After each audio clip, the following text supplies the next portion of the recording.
This is the Casting Shadows podcast. In this episode, I'm joined by Eric Schmidt of the Setting First YouTube channel and blog, and we'll be discussing grounding our characters in believable worlds so that those characters in turn feel believable. The video version of this episode has been, as usual, heavily annotated with explanatory subtext and context. The link is in the show notes.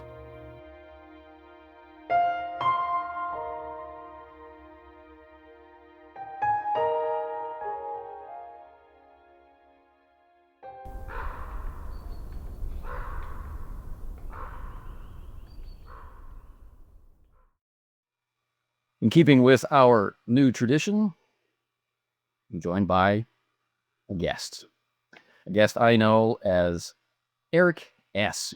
of the Setting First YouTube channel blog. The blog is also called Setting First. That's right.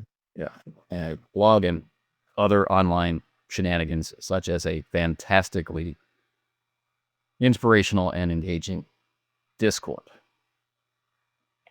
What have I forgotten to say about you, Eric? No, that's great. Thank you, first of all, for the kind words. Yeah, I've just, graybeard, been playing RPGs for about 1 million years. Started in circa 1980 with D&D, like, so many other people, and then just have expanded into all kinds of different games. And the reason that, my blog and my videos are Setting First is just that's kind of a little, rhetorical trick to sort of get people to think about the importance of setting in play, in particular campaign play, and in particular in-person play. But of course, as with everything in our hobby, it's all flexible and fluid. So yeah, that's really my area of emphasis. Cool. So when I came across your channel, this YouTube first, where I encountered you first, one of the nice intersections I saw between what I talk about and what you talk about is I definitely coming from a character first kind of perspective, and you can't have that experience of character without grounding in setting. Right. So it's nice to see, the kind of yang or yin yang kind of evolution, revolution when I'm listening to you talk about the things that are video worthy on your channel.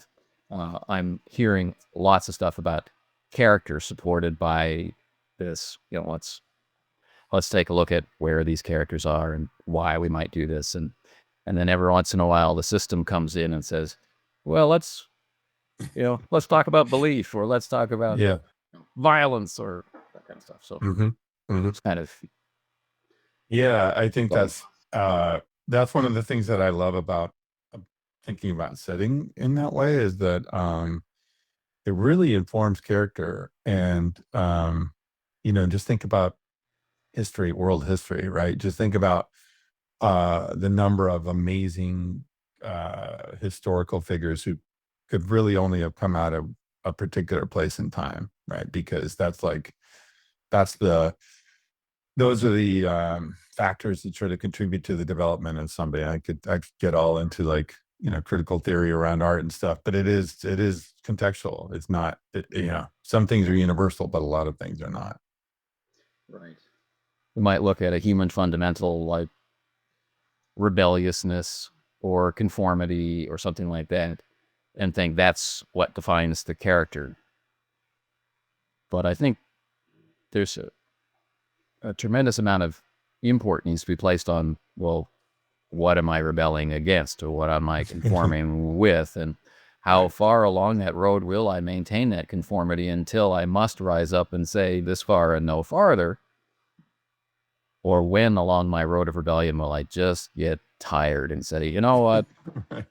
Right. And also what is in the environment that you're in, what constitutes rebellion is not necessarily, uniform either. Yeah. You could do one little, oh my gosh, look at that. He wore blue shoes today. Oh, What is that? Something about white and Labor Day? Yeah. No, exactly. Yeah, exactly. Your Yeah. business is finished. Yeah, you're done. Yeah. So, so that's, I think, where we can find some cool stuff to talk about. Yeah, absolutely. And I think, like I really want to echo what you said. Like there's a lot I've noticed in watching a lot of videos and seeing a lot of what you've written about over the years. There's a lot of those things are not separable. There's people tend to, like I say, setting first. I don't mean setting only, right? It's like, it's like, or like, if you're talking about character driven stuff, it's not like you're ignoring the mechanics. The mechanics are important, right? It's How are they all, driving? What are they driving? yeah, yeah, exactly. It all feeds in together, and I think a lot of the many times the discourse with a capital D and tabletop role playing gets into these sort of bizarre arguments where people are talking about absolutes, or they're talking about these platonic ideals, and it's just not. It's just that's just not how it works. And to me, that's actually like one of the coolest things about role playing is the squishiness of it, where Yeah. you're trying to, is it about character? Is it about story? Is it about, is it about the setting and the environment? Well, yes, it is. It's about all those things. Yes to all of those things. Yeah. Yeah. And how what we decide to do becomes what we actually did. Yeah. Yeah. Yeah. Yeah. Very true. Very true. Yeah. So I like all that stuff. Yeah. Um, so with that in mind, one of the things we talked about early on when we first started interacting online was the notion of the feeling of the world, Hmm. and how if we look at it as my beloved spectrum, Hmm. we'll wind up Hmm. with an empty world on one far extreme, where the only characters of note operating in the environment are the player characters. Right. Everything else is a response to them, or Hmm. it's only there because of them and stuff. To the other end of the spectrum, where the world is completely full, and it might feel difficult to insert the characters, or the characters themselves might feel irrelevant. There's always someone else who can do the thing. You know, why are you asking me to go on this quest, or why are you asking me to solve this problem? It Right. could be any one of 100 people. All right. Right. Yeah, that's a great. Yeah, this is like a almost endlessly fascinating topic for me because it also gets into a lot of. It gets into like why are you playing a character? Like, what's the is the point for your character to uh you know do the D&D thing of starting out as a lowly stable boy, and then becoming suddenly getting better and better and more capable, and then they're up tangling with dragons, and then they become a demigod, and they smite Thor or whatever, right? There's that sort of that whole power progression thing of I'm becoming bigger and better and stronger, right? uh and then so that's sort of a big draw for a lot of people. That's really important. That's an important part of gaming. Right. I don't want to negate that. But another way of looking at it too is that your character is going through the world and changing and growing in ways that are less predictable and are uh less linear. Right. And that to me is, tends to be more interesting. And that also tends to be informed by a world that is in motion outside of the player characters. Right. If the player characters, get zapped away to another dimension for a while, whatever, and then they come back, things are happening, things are going. But there is also that balance. Like, you don't want to just be like, some dude in a trench in World War One, and it's like, all right, your job, go do the thing, and then you step up and you get mowed down. Like, that's no fun either. Right. So it's like, what is it that is going to make that character really interesting to play? What is going to help that? What's the journey that that character could potentially go on. Like, what are the sort of, I guess, the opportunities for them to make an impact on the world? And I think a lot of that comes down to what is the scope of their world, like, I guess, in the player character's mind or in the player character's context, right? Like, uh for some people in some games, that scope would be, well, the scope is the world or the entire metaverse. Like, they could just keep going and going and going, right? And then another much, much narrower frame might be you're playing a game like Night Witches, where like you're a pilot in World War II, and like your job, you're making it and succeeding is doing your missions and fighting the fascists, and like it's a super win condition if you're able to like survive, and just kind of like surviving is like Right. a big deal, and it's a great thing, and that's a victory. And so, yeah, finding out, like, a lot of it is about getting alignment. I think between the GM, players, everybody at the table around, like, kind of what is the scope of this, and what constitutes the character journey. And well, Yeah. Well, what that matters? makes it sound like it's predefined, but yeah, like what the character, what kinds of journeys could the characters go on, I guess, is what I'm thinking. What feeling will arise from failure and success, Right. and from accomplishment, and from striving, and Right. Right. what will Right. make you And give up? what constitutes success, what constitutes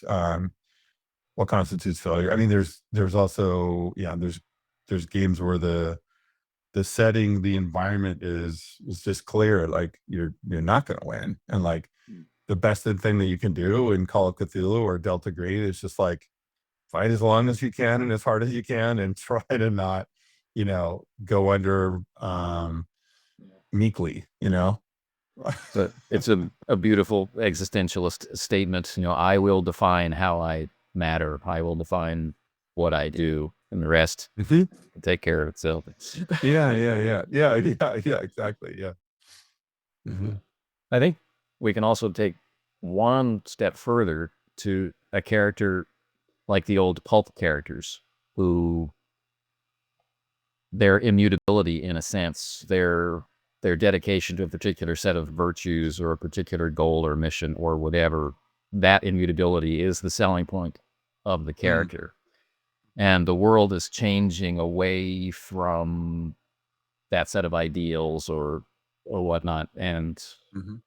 they're showing the capacity to stand up or Mhm. uh, Yeah, that's an interesting thought. I hadn't really thought about that, but that makes a lot of sense. Like, yeah, the old grizzled, detective who, the pulp detective who's like, hey, uh, you can take that grift money, you can look the other way, but I can't. I'm gonna get beat up. I'm gonna go down, but I don't care. Like, yeah, yeah, the yeah, only thing I have is my honor or whatever. yeah. And that doesn't stand alone. You couldn't have that if there wasn't a world around you that was changing and provoking that question, which is also, as you know, is like one of my favorite hobby horses, which is, putting the player characters into situations where they have to make that tough choice. And again, like, I don't think that you can give characters a difficult moral or ethical choice. Well, you can, but it's harder to make it a useful or sort of a, a choice that really drives things forward and makes things interesting, unless there's that uh, contextualization from the setting. The setting is sort of framing that for you. Yeah, the noir detective who comes home to a world that honors them for their service overseas, and then sees corruption, nepotism, Yeah. whatnot, everybody else getting Mhm. ahead, and Mhm. Mhm. Mhm. or characters like the Shadow and Doc Savage, far more fantastical characters who are rising up to an exaggerated, fictionalized version of the mob, the syndicate, and Mhm. whatnot, Mhm. and Yeah. showing the opposite of you don't have to cow down to this excessive cartoon force. You can rise up, you can show courage, you can be part of the network, the Shadow's network of Mhm. agents, or Mhm. I thought so. So Yeah, yeah, that speaks also to I think the emphasis on setting for me, a lot of it is about the setting has to make sense in its own terms, right? So um, you know, with Delta Green, mm, yeah. if the FBI agents set a house on fire, not to say that our characters have ever done that, uh, they, they set a house on fire, like there will be an investigation. And like you better have really covered your tracks, or somebody from internal affairs is going to be knocking on your door. Yeah. Like that's a real serious danger in that milieu, in that environment, in the world of Delta Green. In a pulp action world, is internal affairs going to come knocking on your? Probably not, because you're too busy, punching Nazis or doing whatever you're doing, and the world isn't set up that way. It doesn't really care about that. But there's a consistency though there, right? Like there has to be a consistency. It's like another parallel I've sort of thought about in the past is the use of violence in a setting, and how rare is it? How is it treated? Um, and you think about it in Star Wars almost universally, other than in Andor, violence is just sort of, nobody Yeah. really thinks about it. It's just like, yeah, you know what? We wiped out a bunch of stormtroopers. That was sweet. Okay, let's move on. Let's do the next thing, right? Yeah. There's also And there's no glorification of in a sense, of the violence. right, It's that yeah, clear cut good guys it's versus just a bad guys without necessary. doubt, Yeah, they're unambiguous. serving evil. Yeah, they're serving evil. We got to take them out. Right. We're gonna do this, but I'm not gonna become an alcoholic mourning the loss of all the stormtroopers that I had to kill either. Right. Right. Whereas in Delta Green, You might. I had to do this thing with some innocents. You probably already are. Yeah. Yeah. Well, it's really interesting. Like in the case you mentioned about the burning down of the house in Delta Green, we would want that investigation. We'd want the world to respond that way. We want the fear of, will they find me? Did my buddy from the DEA that I burned this house down with, and did my special ops friend that I burned that house down with, have we dotted all the I's and crossed all the T's in the right way, or is one or more of us going down? And if that doesn't happen, we're not going to feel Delta Green. Yes, that's right. That's right. That's right. And that's actually, that circles back to that full, what is the expectation, what are you going for in the world? And it's not enough um to say, hey, it's Cthulhu in the modern age. It's a very specific type of Mm. uh Cthulhu in the modern age, because it's a world in which those details matter. It's think of it as like, it's like a police procedural sort of an approach, where all of those sort of picayune details really do matter. Mm. Um, and again, that's where I think some of these these sort of mismatched expectations can come from, particularly when you're talking with people online about it. Is that people will say, oh, that's not for me, because it's trying to be realistic, or trying to be this, or it's trying to be that. It's not that it's, the R word, realism, is I think a dangerous word, because we're all engaging in fantasy here. But for me, the more important word is verisimilitude, which also gets knocked on sometimes because it sounds highfalutin. But just the idea of like, is it believable, again, on its own terms, Unbelievable. right? Yeah. Yeah, yeah, yeah. It's like, if there were a big forensics investigation and Luke Skywalker got found out because of an investigation that the Empire had run, that wouldn't feel like Star Wars, right? It might an Endor, right? It might feel a little bit more like an Endor, but the rest of it wouldn't. So that That's not consistency good. has to be there. Yeah. Whereas in our pulp scenario, with our pulp hero burning down the house, in most of the pulps there would be an investigation, but the investigator, upon investigating, would discover the reasons for why the house had been burned down, agree with them because it was the Yeah. right thing to do, Yeah. and the Yeah. investigation would quietly go away, Yeah. providing our pulp character remains. let's say, humble or hmm appropriate, right? Virtuous in that particular way. Yeah. hmm So it's not a huge factor of the shadow pulse, but it's a major theme in the spider, where the spider's a 2-gun 45 criminal executing force of justice. The law system has failed, Right. and so I will rise up and protect the people from scum. And his best friend is a police inspector, Oh. and they uh-huh. um, the friend, of course, always wants to catch the spider for the murders, and the Right. spider, who's a little bit psychotic, is like, "What murders?" What are you talking about? What murders? Right. Right. Right. Right. Right. Right. I'm just keeping the streets clean. Yeah. The series is more nuanced than that, but that's a nice entry point. Yeah. Yeah. So, Yeah.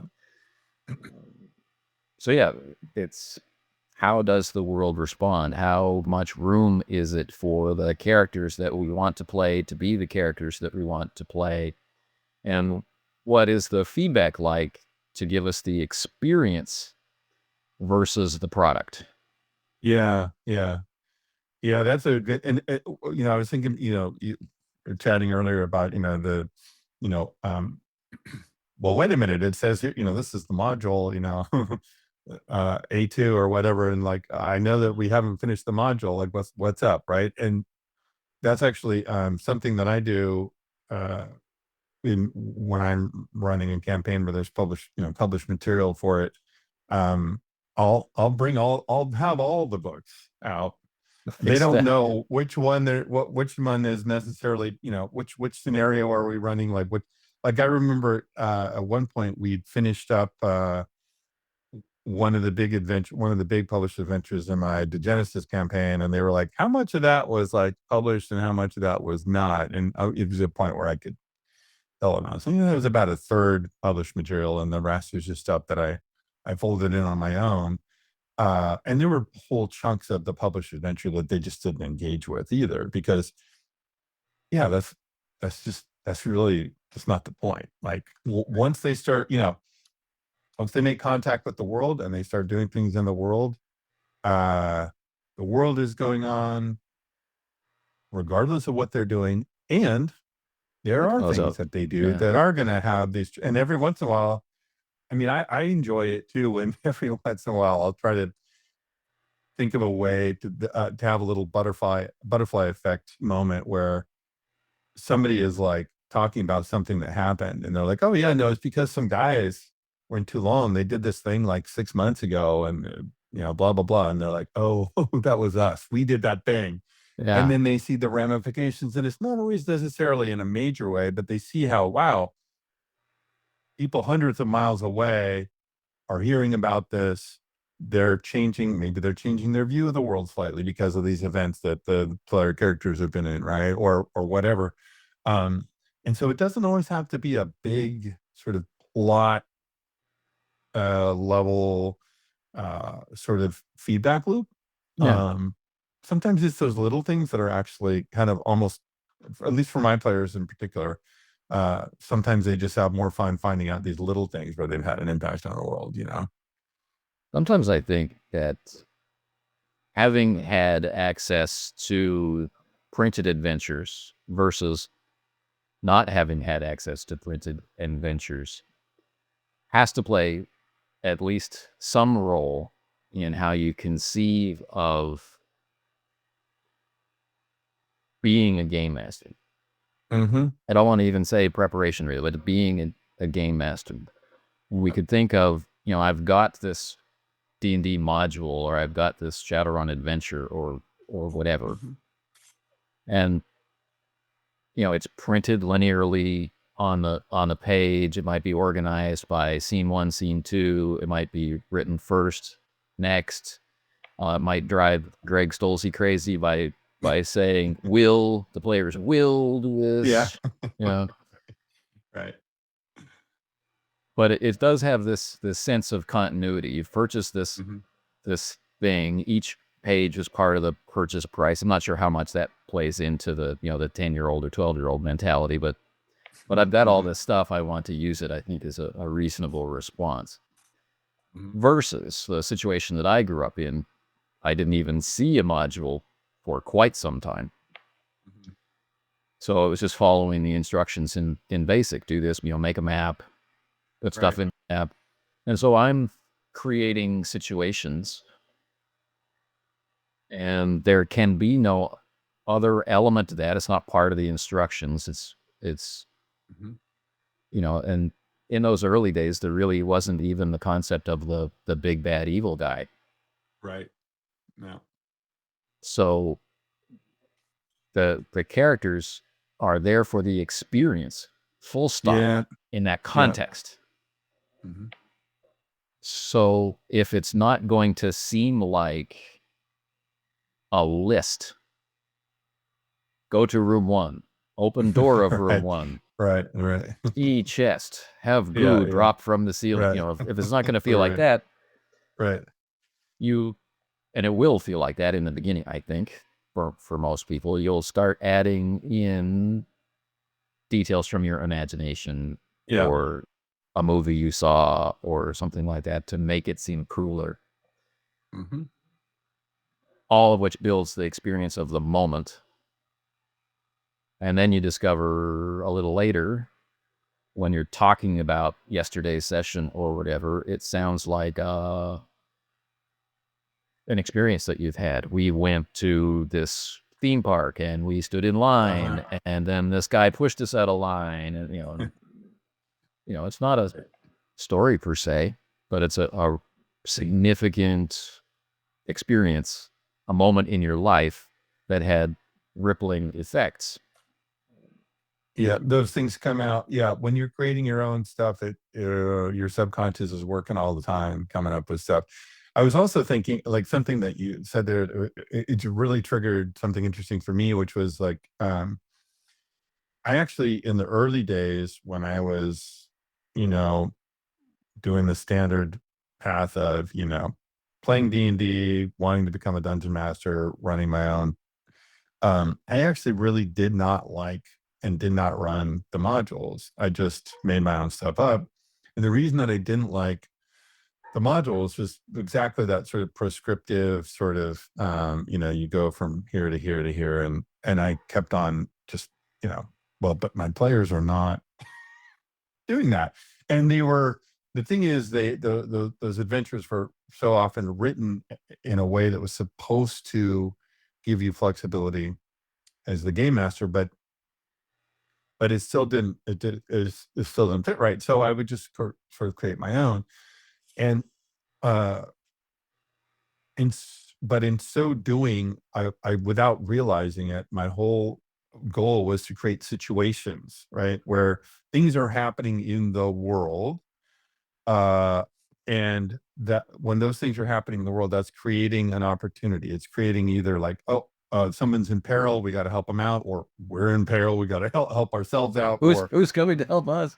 yeah, who's coming to help us, or wow, there's some serious treasure down there, we better get at that before everybody else is, whatever it is, right? Whatever it'll be. But again, it's like the world is in motion, things are happening.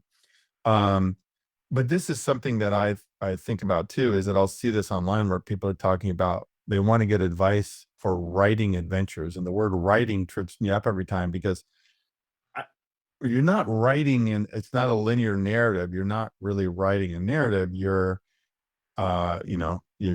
you're creating situations. And even then, for me, I always do it fairly loosely, because the thing that I'm most concerned about is the primary actors in that chunk of the world, right? Whether it's the lizard man, or it's Billy Bob, the rabid serial killer, or whoever, why they're doing what they're doing, what are they trying to accomplish, and what are they going to do if the player characters aren't doing anything, Right. right? That will Basically, inform. how is that world going to move if they're not there?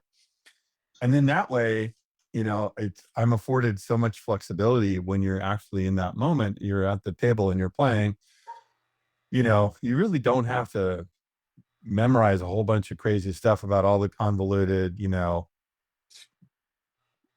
sort of schemes for how it's all supposed to play out. You can be more in the moment and be thinking about, well, how is the world reacting? What is the world doing as a result of, what the player characters are doing? Right. And what you're saying has a lot of resonance with me. I think I feel the same way. You don't have to do it this way. It's not necessary to do it that way. And then I try to remind myself that I guess the stream within our hobby that does create modules or does prepare things out in a more written format, is doing that to satisfy a particular need, right? That interplay between what the hobby allows and what our preferences are. You know, like we'll slide back down, we'll default back to our preferences every time, I think. Yep. So what seems easy to me or natural to me, I think realistically has to be difficult or less natural to someone else. Yeah, yeah, yeah. Do you can I ask you a question about Yeah. that? So if you're taking materials uh from something that's written up about a particular part of a game world, or even a big, a multi-session campaign book or whatever, are you looking at that like you might look at a buffet menu and saying, oh, okay, that element here, all right, that looks groovy. Let's take that, or I'm gonna bring this in. I guess How do you so. think about that? What I do is I look at I have to understand the characters because that's Mhm. my preparation. Yep. I quickly discovered as a kid that I was an okay dungeon master. I never really felt in that role the same hit that I felt as a player. Mm. So that feedback that I was feeling is I don't think I'm DMing as well as my bite, right? I'm not as excited as a game master as I was as a player. I don't know how accurate that feeling is, Mm. but when I discovered Call of Cthulhu a decade later, Mm. I did start getting that same feeling. Playing it or running it felt the same, and by that time, the way that I approached play, because I'm not a huge fantasy fan, so I gave up on dungeons early on in Dungeons and Dragons and created different kinds of adventures for play. It was about characters doing things in places. And as we talked about before, there's a reason for someone to do something, so they were doing it. And there's reasons for other people in the world to oppose them, and they were doing it. And the system was letting me determine if they were successful or not, and how successful they may have been. And then the player characters learn about it, and they can get involved if they want. The world is in motion. I mean, that's what that really means.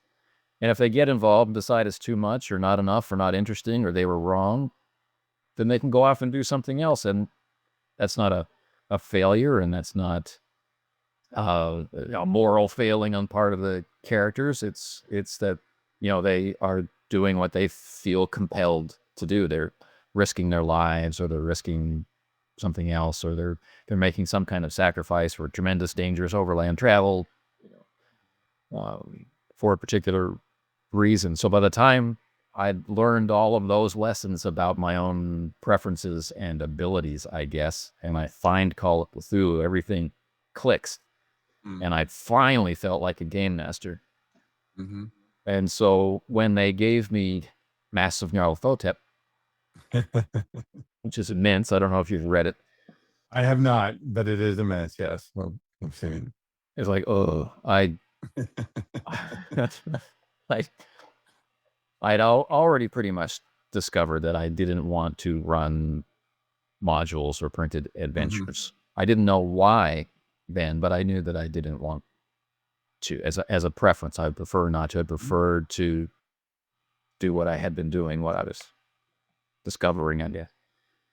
So when I look at those big printed things now, I look at the characters and I try to figure out what their motivation is. What do they have some kind of agenda? Is there a timeline that influences what it is they're trying to do? Like the summoning ritual has to be done on a particular phase of the moon. or whatever. Mm-hmm. Like, what kind of time pressure are they feeling? What kind of resources can they draw in? And then I start playing them. Mm-hmm. And one of the ways that I feel like a printed scenario is good or has quality is if I can do that and the product of our play matches what the writer was going for. And I feel a Mm-hmm. scenario has lower quality if what you can do with the characters does not produce that. You get a completely different experience. Right. Yeah, that's I like that framing. It's the way that I tend to think of it is I think it's pretty similar, which is uh like all yeah, it's really interesting that you said that made me think for a second there, which is a rare and good thing. The yeah, when I'm looking at a published, material, whatever it is, I'm always, I guess, kind of unconsciously thinking about like, yeah, oh yeah, okay, that character there is gonna be really intrigued by this, or oh, this is gonna be motivating for this character. And then that does influence which are the aspects that I choose to sort of bring in and which are the ones that I want to weave into things that are already going on in the world because I created them.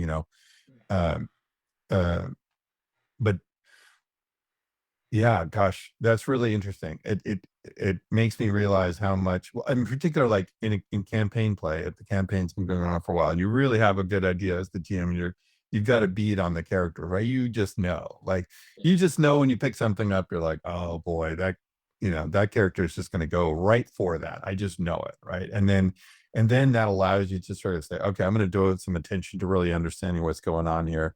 Like, who are the characters around this around this thing, whatever the big juicy thing is that they want to go after, right? Um, and that's where for me, so much of the fun as a GM is that it's the I think sometimes people they get hung up on this idea that like, you know, setting first is about world building and just going in and making an encyclopedia about what the world is like, and then well, you got to look it up on page 54. You don't want to do anything that's going to violate the terms of whatever. And it's really it's invoking that feel, right? The And feel. Yeah. the feeling, and also the world. I think about it this way too, like our world is um I have something called the jumbo shrimp rule, which is our world is full of things that are ridiculous, Yeah. right? Like jumbo shrimp.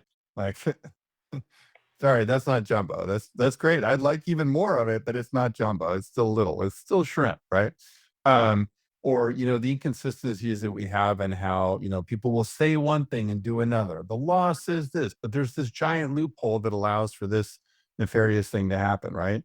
And in our settings, our worlds that we operate in, I think people sometimes see the world as this thing where things are written down and that's inviolate. Well, it sometimes is more interesting when there's these weird little anomalies too. And if you've invoked the feeling of the world through play, right? And then every once in a while you see something that's a little bit off or a little bit weird. For my players, I think at least, like I think they really enjoy that because it makes them feel like they really know the world. They've internalized it, Right. right? They're To a able degree to where they're like, recognize. yeah, they're like, wait a second, that's not right. That guy's wearing blue armor. That's just not right. It's supposed to be white. Why is that? And then they can, and there's some of those little things, like invoking some of those things actually um make it feel more real. And that's a capability that you can develop, to your point, from knowing the characters. On You know, compared. knowing what's going to motivate them, what they're going to want to dig into, right? Where they're going to want to seek out that which does not make sense in this game world, those kinds of things. Yeah. So my preparation, such as it is, will be to consider the characters I'm responsible for and try to not consider the players' characters. Mhm. So I want to maintain clear lines of communication. So how does this particular low-ranking mob enforcer how much does that guy know about what's going on in the city? What could he reasonably react to? How quick is the network of rumors? Was it reported in the paper? Was it on the radio? You know, I'm playing often these days in the 30s, right? So, so it's the speed of conversation, and it's in a pretty real sense a censored for public consumption media. Right. Papers are a little freer than what might come across the air. Right. So, yeah. When can this person reasonably have heard it? Would they have heard it?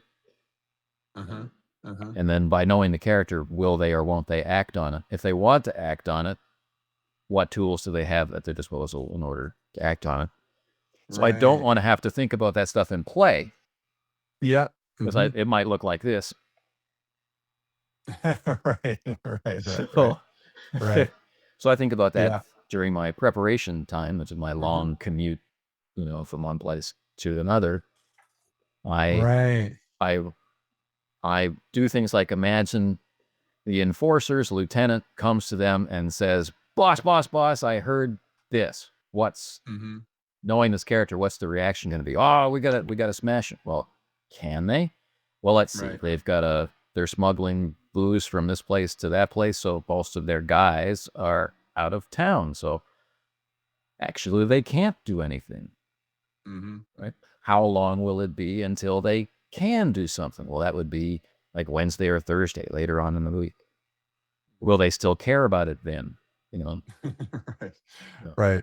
So I like to run through all that. That's a great way of thinking about it, because you can avoid the, you know, I do definitely remember as a younger GM, as a teenage game master, I slaughtered many a player character. I'm just gonna say it right now.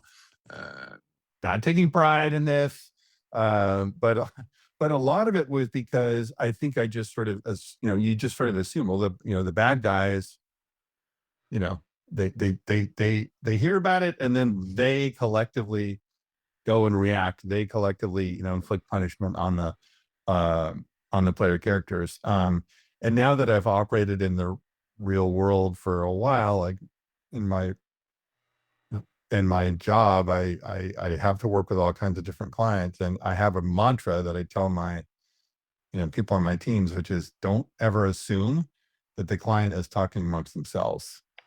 Like, in the real world, like, organizations are, you know, are composed of people, and people, you know, people are flawed, and people are sometimes not paying attention. And sometimes they have a reason not to tell Carl from purchasing. Right, exactly. Like, wait a minute, they got away. Do I want to tell the boss, or do I want to take care of this on my own? On my own, yeah.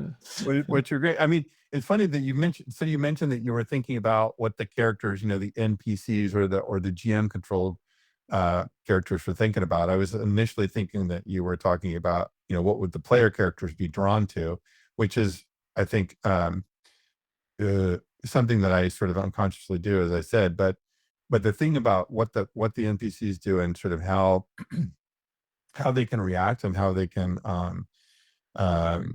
like, how do they realistically operate? I know realistically is a dangerous word. Believably in the context of, again, of that environment. And I think that's a great way too of reinforcing, like you were talking about the radio and the printed word, right? And the newspaper. Well, you know, the newspaper, you know, there's generally one edition a day, and it comes out early in the morning. And, you know, did it make the byline, the deadline for publication or not, right? And, you know, on the radio, well, they're only talking about certain things on the radio, right? And actually, I find too, for sometimes in the information environment that we live in now, seems bizarre, right? You have to, like, it's gone back in time, and just going, oh, right.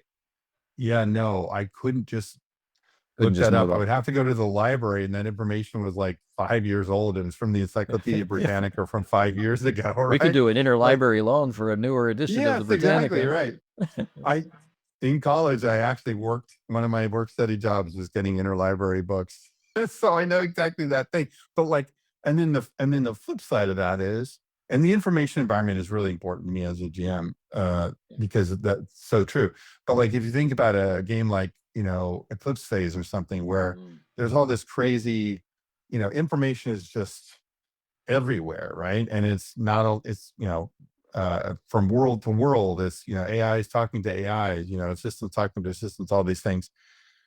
That can get really overwhelming and difficult, and it can make it pretty tough, as a GM to figure out what are the limitations of that, which is, if you're not careful, it can make a world like that feel almost oppressive to the PCs. Like we know we can't get away with we can't get away with And anything. We everything. can't do Everybody anything knows because everything. everybody knows everything, right? And so, that's why so many of those scenarios and games like that happen on an abandoned space station where the comms went down. you know. Yes. All right. Yeah. So, so that's, I mean, this is my preferences speaking. This is your preferences speaking. What we've learned over time based on satisfying or not satisfying our own preferences, right? Our particular bias toward what the activity even is. Mhm. So now in our dotage, where we've amassed all these different tools that we can apply, uh, there's there is the option to start talking about a more curated experience. And say, like I understand that with this group, with this game, this time, right, in the circumstances of our life, there's what we said we're going to do, and then there's what we actually do. There's a possibility now of these more closely aligning than 30, 40 years ago, when it was a lot more hit and miss. It was a lot more random. And we didn't know what we wanted. We didn't know the effect of speaking this way versus speaking that way would have. We were still learning it. So Mhm. I think it's kind of interesting, this the experience of the world that they're in. What happens when they open their front door, or they open the airlock, or what have you? Mhm. What is on the other side, and when will you, Eric, as the game master, compress time of travel as Mhm. irrelevant Mhm. or not, or Mhm. or explode it, the opposite of compress it, so Mhm. that we're Mhm. hyper focused on all the details Mhm. in that Uh-huh. moment. Okay. It's funny that you mentioned that because in that same Genesis campaign, the characters were basically they were taking a route. They made a route of their own through really, really dangerous, marshy, swampy territory, for that took weeks. And to emphasize that this is not a traveled path, this is you guys just YOLOing it here. Um, and also you're in the marsh and the swamp, and I want you to feel what that's like so that when you get to civilization, it's a big deal. And so it was session after session after session. And I feel like I hope that I did a good enough job of differentiating those sessions. There was a lot actually going on there. But when they got I kept on talking about, there's this oppressive humidity and the heat, and then like, oh, you're getting, your boots are getting rotten, because they're just rotting out from all this moisture. And all these things happen. And then they sort of had this sort of moment towards the end of that journey where they just got to kind of really rapidly, they got in a vehicle and they sort of got out of that. And they were just like, they were so overjoyed to be out of the swamp. And I really felt like, okay, I've achieved something here because that sort of that relentless oppressiveness. Now, um, our group in general, uh, we don't tend to skip forward in time all that often, and we enjoy sort of those, day to day narrative moments. Other groups probably like, I don't know, probably the majority of player groups, to be honest. If I'd have tried that approach with them for something like this, there'd been like, dude, for like 6 sessions of swamp action here, like this is just what's going on, man. I didn't come here to, to do this, right? But But again, for us, it was important to really get that feeling. And then the other thing is that whenever they went anywhere in civilization, they were talking about what they were done. They were like, "Oh, we opened up a new way through the swamp. We did this and we did that," and so it felt like a very Yeah. personal like victory for them just to have They made it through earned it. that. Yeah. They Yeah. earned it exactly, yeah. And then of course there's other times where yeah, okay, you're going through the mountains for 4 days. I'm not concerned terribly about, the mountains are the mountains are the mountains. You're going on the track that everybody's been on a million times. Like that's not all that, all that interesting. So Well, I can it imagine depends. with a group like you're describing that during the 6 sessions of creating the passage, that play was largely inter-character Mhm. interactions mixed in with the swamp being unpleasant. It- yeah. Yep. Yep. There's a lot of that. And actually I think you're bringing something out really interesting, which is, I think when the players and the character when the players have been immersed in a world for long enough, and I know that people talk about immersion and is it a thing, and can we talk about that? Whatever. When people have been engaged with this world for a time and they know it well enough, yeah, and they start talking. The characters are talking about stuff, and they're each of these player characters is from a different cult in the game world that said they're like, well, I don't know, my cult would, what they wouldn't really like this, or I don't know if we should do that, or should we tell these guys, and yeah, and they're just going off and they're running with it. And I love those moments. Also, of course, I'm sure you're this way. I'm jotting down notes furiously. Like you guys are telling me so many things about what I want to do, like without knowing you're telling me things that I want to, have come up later and so forth. Yeah, I find that we tend to find those moments really, really, Yeah. enjoyable. The, and when the goal of play is the experience, those characters over those 6 sessions got an experience of a part of the world. If they chose to, those individual players could be imagining, well, they could be bringing in memories of oppressive heat Mhm. and humidity Agreed. That's right. and, That's right. trying to feel that again. And they've been in a Mhm. swamp, maybe trying to smell that again. Mhm. And they're thinking about who their character is. And that gives them an opportunity to stop thinking about who their character is and become practiced enough with understanding who their character is that they can sit down and have a conversation, Mhm. kind Mhm. of Yeah. ignoring the if I were X, Yeah, I yeah, yeah, would. right, right. Just becomes Right, I right, would. right. Yeah. Yeah, yeah, yeah. Yeah, and I don't actually, and I don't mean to keep bringing up the same, that same campaign, but there was another point where one of the player characters who represents this cult that is basically, their whole thing is to wipe out this alien spore that's, hit the earth and created all these problems. I mean, there's another group, the apocalyptics, and they're just like, it's all gonna burn down anyway, man. Like, have some fun, get drunk, make some money, right? Well, this player character's sister had run off years ago. I planted the seed at his character creation, and then like 40 sessions in, I had her show up, and she's an apocalyptic. And so Right. they had this conversation. It's like, oh my God, it's amazing to see you. You're alive. They're both coming back. And then it turned, and then they were just arguing about literally about morality in this game world. This is not the kind you couldn't have a Not moral player to discussion about player. whether to Yes. deal with the spores in our world, right? It is truly an outgrowth of the setting. And that was actually, I think 80% of that one session was literally just them and then some of the other characters, talking about these things. And it also led to one of that same player character um having to make a really tough choice about whether to sort of follow the dictates of his cult or help his sister with one last big heist. Turned out to not go well. But it was a great, it was like, again, is the world doesn't care what your ethics are. It doesn't care what your predilections are. It's constantly pressuring and pushing against that, and it wants to see what comes out of that. You know, Hmm. how does your character react to that?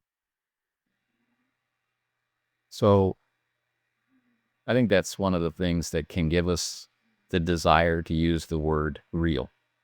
Mhm. Understanding the setting, understanding the faction, understanding the character and the experiences that have been played over those 40 sessions. The response is grounded in all of that. That is going to feel real, Mhm. Mhm. supported, logical, right? Natural. Natural is another word that Natural is a good way. Yeah. not chosen for purely dramatic purposes, or it would be great if we have a sudden reversal here where this Right. happy moment becomes a sad moment. So I'm going to be Right. opposed to, you know, it's Right. like playing this character as this character. I have no choice but feel this. Mhm. And Mhm. then now, with my character's reasoning ability and social pressures based on the military unit I'm in, or the faction I belong to, or the cult I'm in, or whatever, those social pressures applied to my feeling and the situation I'm in, the resources that I have, what am I actually going to do? Right? Mhm. And am I going to share? Well, I want to do Mhm. this, but I feel I have to do that. But this is my Right. sister. Or am I just going to do it? Or, Mhm. or, Mhm. or, I mean, this Mhm. Mhm. is the real meat of play for the experience, I think. And it's not, and it's also to your point, I think it's not, oh, this is, oh, looks like we're coming to act three now.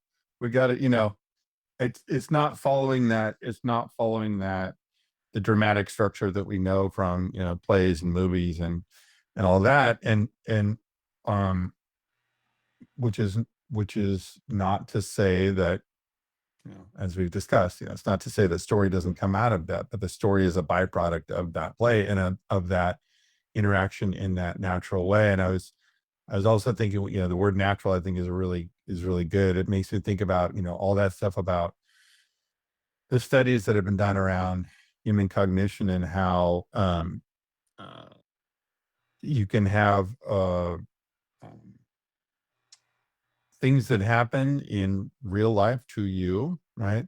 And then you can have experiences that you had through fiction, through a book that you've read many times, or a dream that you've had many times, or or something that you've created for yourself, something that you've written, and inside your brain, regardless of sort of the inputs by which you receive that, those Source. those happenings, the source, it's really still the same in your brain. So that dream that you had, is just as real in your brain as the thing that you did yesterday when you're cleaning up after your dogs, right? It's just all there, it's just all inputs, and your and your brain is just reacting to it. So again, that feeling of a natural interaction with the game world, I think natural is a great.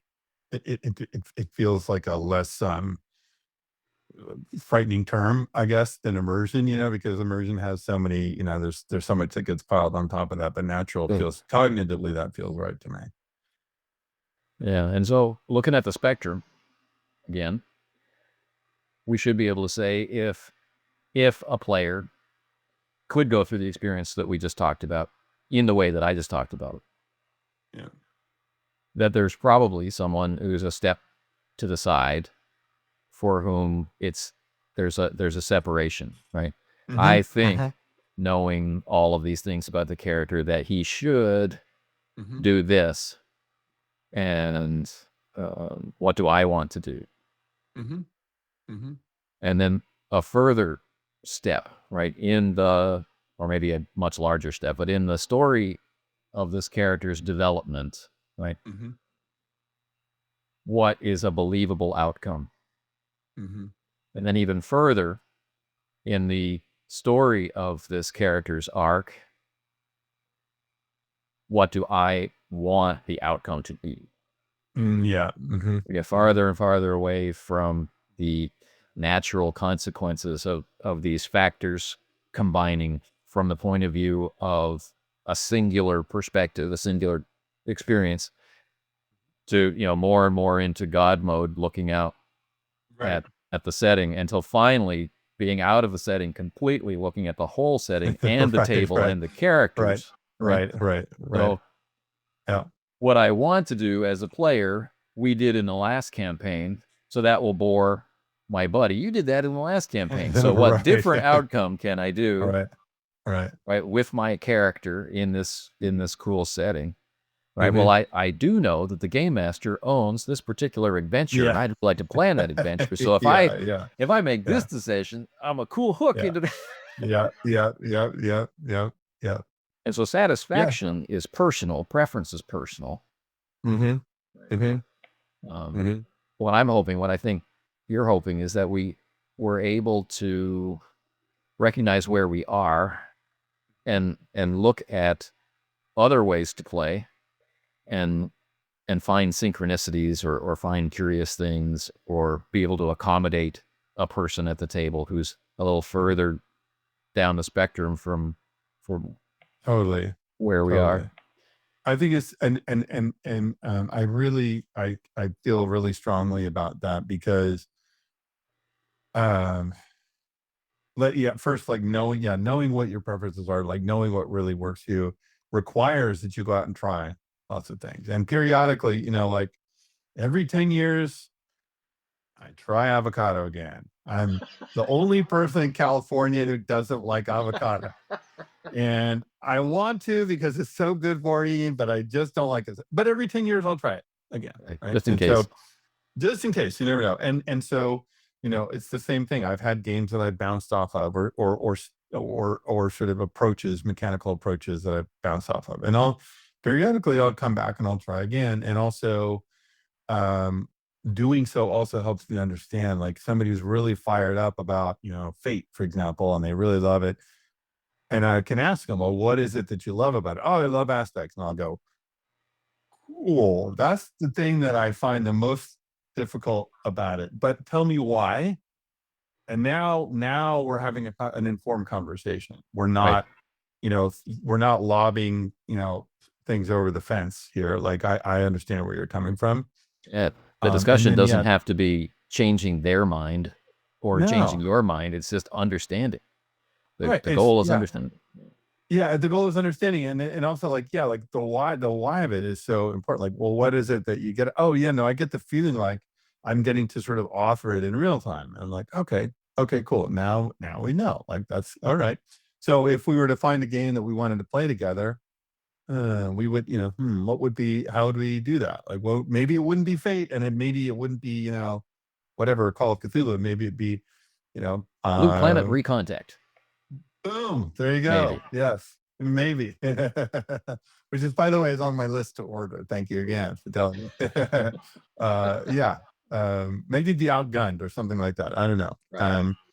But yeah, I think that's just really, really important. And that's why, like, one of the things I really appreciate about the stuff that you put out is that you're just sort of, there's that s- there's the spirit of inquiry, which is, I think, a lot of the time in our hobby, particularly with, people who are a lot of the most known voices in the hobby, uh, the thing that gets your attention, and, is frequently, like, have a strong opinion, and be giving people, strong, clear, advice, right? And, the advice can be helpful for sure, but I'm wary even of myself if I'm being too strong in my advice, because I always want to contextualize it and frame it and say, I'm giving you this advice. If you're kind of, if your mental model of the game is kind of like this, and this is kind of what you're trying to go for, then you might dig this. Um, and Is so it? I'm just wary of those absolutes. It's true. The 5 things you're doing wrong when you look at the cover of a role-playing game book. Yeah, sorry. Actually, that's a good idea for a next video. Yeah. So one of the things that I'm worried about is that, um, because of the growing culture of how we talk to each other in the social media framework, then there's a lot of compromise going on to get part of your message out in a context that will still be viewed or will get clicks. And every time we make those compromises, we're leaving details off. And that's some new players' first experience of the topic, even if we've heard the topic 1,000 times and we know what's being left out or why. And if it's a good decision to leave it out or a bad decision to leave it out. Information is being left out, and the perception of the hobby is narrowing down into this is what it is. And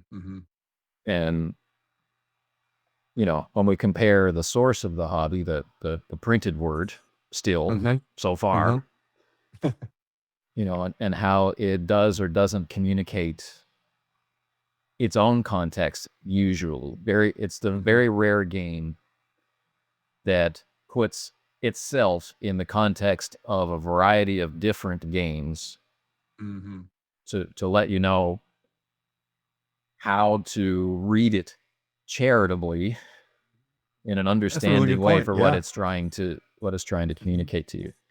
Yeah. So that's a really good point. Actually, I hadn't really thought about that. It's rare to find a game that even acknowledges that there are other games. If this is your first role-playing game, you're going to need some pencils and paper. And, exactly, there's some of the neighborhood friends. And... Yes, exactly. All right. Make sure to have plenty of chips and guacamole. No guacamole. Yeah. Some of your players might not like avocado. Yeah. Session 0 to get the whole avocado question dialed in. Do you have any food allergies? Exactly. Well, cool. I want to thank you for coming on, taking the time to absolutely, chat man. with me about this. Absolute pleasure. Really, really appreciate you having me on, and happy to have you in the Discord, and look forward to more chats. Maybe I'll return the favor sometime. Wicked. That would be awesome. All right. Yeah. All right, cool. Everyone. I hope you've enjoyed this exploration of an idea. And, until the next time, take care.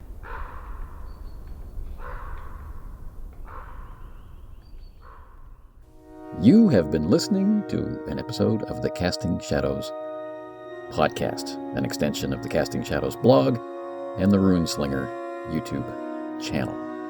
If you have any thoughts to share or comments to make about this episode, any previous episode, or any episode to come, well, you can leave us a voice message via SpeakPipe at speakpipe.com/castingshadowspodcast. There are other ways to get in touch with us, and you can find them in the show notes.